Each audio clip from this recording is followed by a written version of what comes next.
രാജഹംസങ്ങൾ നിന്റെ പാട്ടിന്റെ വെണ്ണയുണ്ണുന്നുവോ?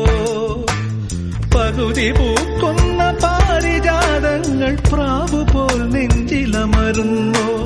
മുറുകി നിൽക്കുന്ന നിന്റെ യൗവനം രുദ്രവീണയായി പാടുന്നു.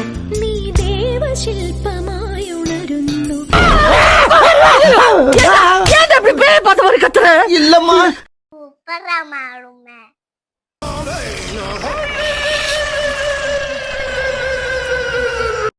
ഇയാൾക്ക് പിരാന്താണെന്നുള്ളതിന് ഇതിലും വലിയ തെളിവ് ഇനി എന്താണ് വേണ്ടത്? ഈ പ്രാന്ത് ഞാൻ മാറ്റിത്തരാം.